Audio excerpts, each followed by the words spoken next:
The Hong Kong Shanghai Banking Corporation, better known to many as HSBC, told the Vatican to find another bank. Now, the biggest bank in England told dozens of foreign missions in London that it will be closing their bank accounts. More than 40 embassies, consulates, and high commissions have been affected, and even the Vatican has been given its marching orders. The Vatican has 60 days to find a new bank to call home. So why the change?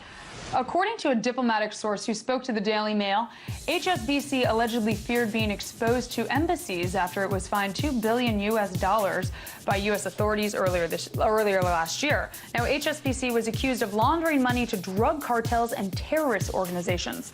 However, HSBC's official explanation was that the bank assessed all of its businesses and its customers, and these diplomatic missions no longer fit the bill. So apparently having the ear of the big guy upstairs was not enough to save the Vatican from being shown the door. So I guess they don't want to launder the Vatican's money anymore. You know, it's funny because they got their HSBC got their hand wrapped because they were caught laundering drug money, but now they're saying they don't want the Vatican's money. Or diplomats' money. Yeah. What does that say about the Vatican and diplomats? Nothing good. Too much of a heat score. That's basically what they're saying. I'm Darren Howard. And I'm Robert Nisbet. You're tuned in to part 2 of the banking nightmare. Banksters are us. Let's run this clip. It was a global financial crisis that devastated Main Street as well as Wall Street. The economic meltdown of 2008 caused millions of Americans to lose their homes and jobs. The reasons are many. One big one cited by federal prosecutors, credit ratings inflated by agencies like Standard & Poor's. 5 years on, the company is now being accused of doing it all again. S&P and its chief rivals were offering top ratings for subprime mortgage securities, making them much more attractive to investors. When bonds began dropping in value, it caused massive problems in the economy. Immediately after the crisis, the agencies, including S&P, tightened their standards. But analysts working for the New York Times say Standard & Poor's again relaxed its criteria for rating investment products starting last September. Before then, S&P only gave higher ratings than its rivals 10% of the time. Since the change, S&P gave higher ratings in 50% of deals, in the process tripling its market share to 56%. Standard & Poor's says the methodology and the conclusions of the New York Times analysis are flawed, but it doesn't say just what those flaws are. Kristen Salumi, Al Jazeera, New York. So exactly what are those flaws? Well, you're wrong and I'm not. Okay. That's what they're saying, basically. Uh-huh. If you know how the financial system actually works, they make up the money out of nowhere, and then they make up the rules out of nowhere, and then they ignore the rules. And then they change them when they don't like them. Or they just deny everything altogether. It's weird. At the end of the special today, we're going to run that full, complete breakdown on fiat money and what we talk about all the time, the fact that banks make money up out of nowhere. Of course, we've got evidence of that. We wouldn't just be beaking off. It's not like we're corporate news or anything. Oh, no. So this is not your authoritative response. We are not an authority. We're just a couple guys researching on the internet. What do you got for me, man? Well, this one really makes me smile. Okay. You know, a guy who sticks it to the bank. So if you're thinking about your credit card, I want you to check this out, because this will have you smiling all weekend. What if you got the opportunity to choose the terms for a credit card contract? Well, one man in Russia did just that. And let's just say the bank wasn't too happy. 42-year-old Dmitry Agarkov received a letter from Tinkoff Credit Systems in 2008 offering him a credit card. He didn't like the rates they offered, so he simply scanned the contract, rewrote it, and sent it back. His version of the contract included a 0% interest rate, no credit limit, and no fees. It also stated if the bank failed to follow his terms or cancel the agreement, it would owe him money. Sound familiar? The bank apparently missed the fine print Agarkov included, signed it, and sent him a credit card. 2 years later, the bank shut down his card because of overdue fees that, according to the signed contract, Agarkov didn't owe. The bank then sued Agarkov, but the court decided his agreement that he and the bank signed was valid. Agarkov's lawyer told a Russian news source they signed the documents without looking. They said what usually their borrowers say in court: "We have not read it." RT reports Agarkov is now suing the bank for $727,000 for not honoring the terms of the agreement and for terminating the contract without paying him the more than $180,000 fee stated in his contract. So let that be a lesson to bankers and customers. Read the fine print.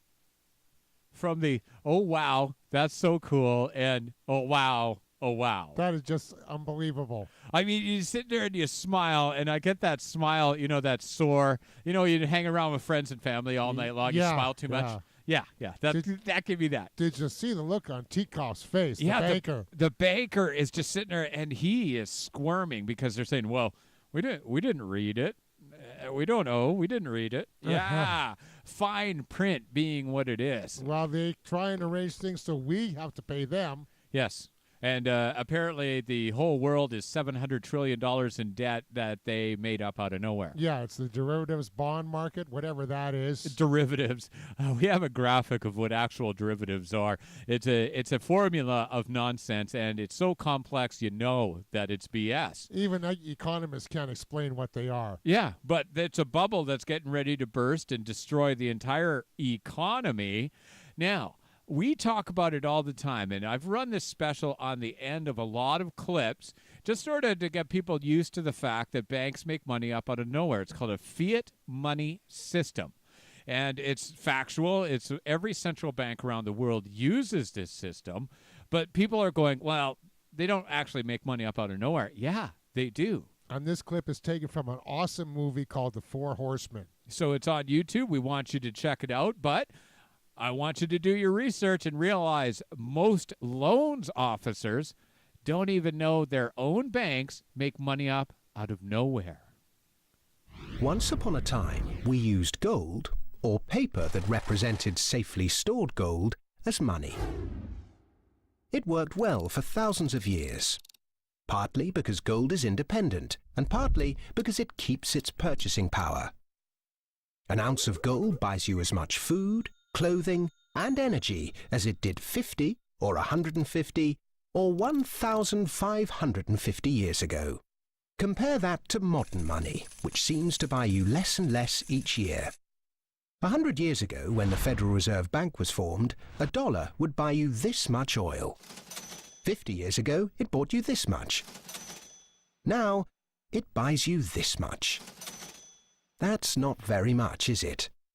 In fact, in the 100 years since the Federal Reserve Bank was formed to protect the currency, the purchasing power of the dollar has fallen by this much. Why did governments stop using gold? In 1914, the British and German governments were committed to various spending programs and World War I, a war that probably needn't have happened, and neither had the money or gold to pay for it. So they took their countries off the gold standard and, free of its restraints, printed the money they needed. In 1971, the American government was committed to various spending programs and Vietnam, a war that probably needn't have happened. And it didn't have the money or gold to pay for it. So it took America off the gold standard and, free of its restraints, printed the money it needed. Sound familiar? If governments didn't have the power to run up deficits, these wars could never have happened.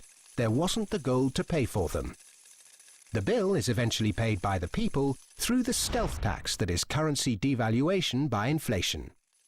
Now the world operates under a system of money and credit known as fiat.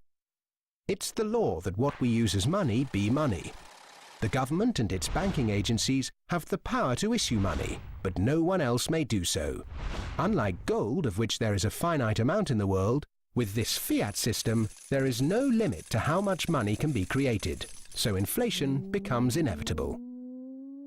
Look at the mess the UK and Germany got the world into after leaving the gold standard in 1914. World War I, German reparations, Weimar inflation, the rise of Hitler, and so on. Look at the mess the world has got itself into since 1971, when this fiat system became the global norm. An endless sea of wars, debt, poverty, social inequality, economic bubbles, rampant consumerism, and environmental rape. None of which could ever have happened to anything like the same extent, with that little bit of discipline and restraint imposed by gold. The ability to issue money is too much power for governments, banks, anybody, however well-intentioned. The best way to stop the abuse of power is to spread it as thinly and widely as possible. That's why we need to get back to a sound system of money. Unlike any bank, any corporation, any government, or any body, gold really is independent. And that's exactly the way this Royal Bank works, the CIBC, any bank in Canada or any central bank except in 3 countries around the world. Man, they could give them mafia lessons. Yeah. Actually, you know, Al Capone said it straight out. He goes, I'm a gangster, and I'm upfront about it. Yeah. These guys in Wall Street, they're beyond me. Oh, yeah. Okay, and he wouldn't touch them with a 10-foot pole. He was asked about it. Al Capone, of course, talked extensively to the media about his opinions on banks, banksters, and the government.